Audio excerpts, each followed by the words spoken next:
Unit 2, Lesson 2, Introducing Ratios and Ratio Language. So as your warm-up, as you're looking at these flags, think about how you could group these flags into 2 or more categories. So off to the side, please write down what 2 ways you would be able to group those flags. In activity 1, it says to refer to the flower constructed from the pattern blocks. Record the number of each pattern block shape used to make the flower. So when you look at trapezoids are where you have the smaller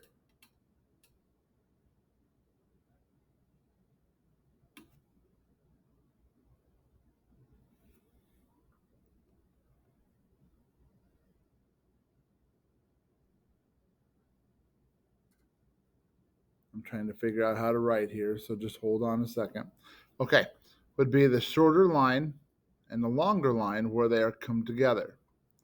So that would be those red ones that are in the middle. So there are 1, 2 trapezoids. Hexagons have 6 sides that kind of look like honeycombs. That would be these yellow ones up here. So there would be 1, 2, 3, 4, 5, 6 of the hexagons. Triangles, as we know, have three sides.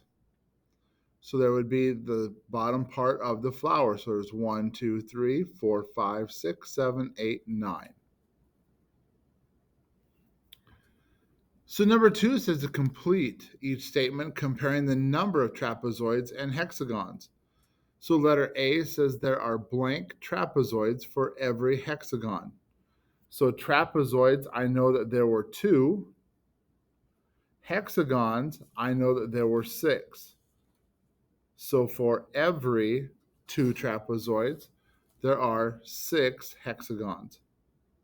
The statement in part A describes the ratio of trapezoids to hexagons, which is, so trapezoids would be 2 trapezoids to 6 hexagons.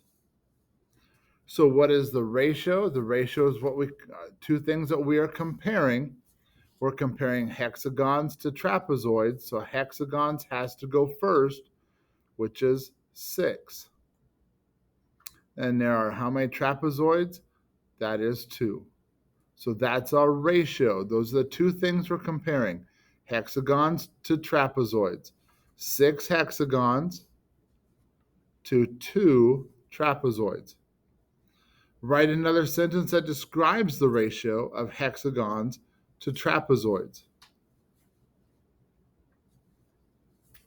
Number 3 says to complete each statement comparing the number of triangles and hexagons. So the ratio of triangles to hexagons, how many triangles were there? There were 9.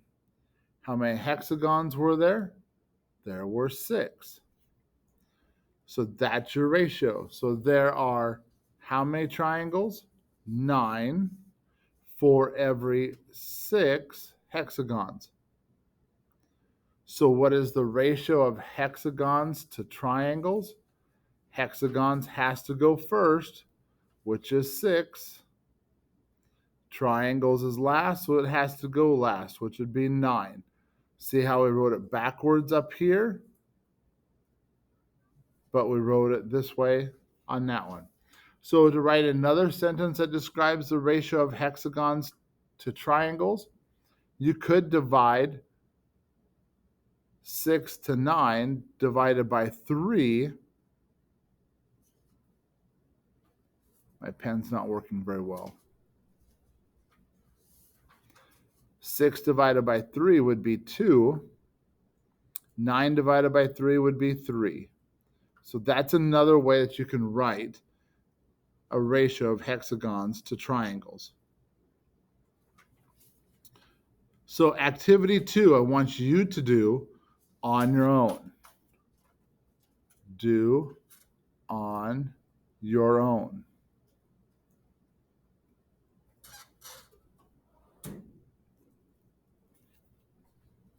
So you may stop and write this down right now.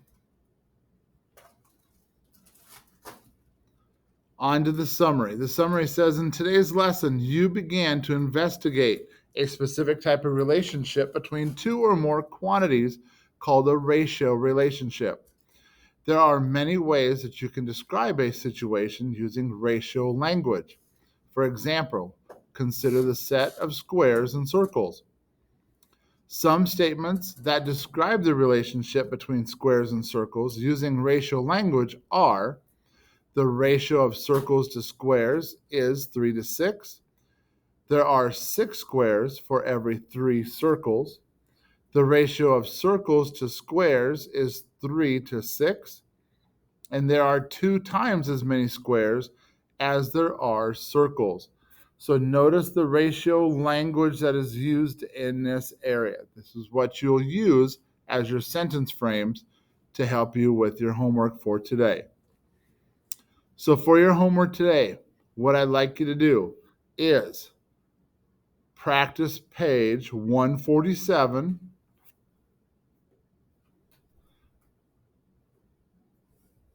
And it's not working very well. Let's try my finger.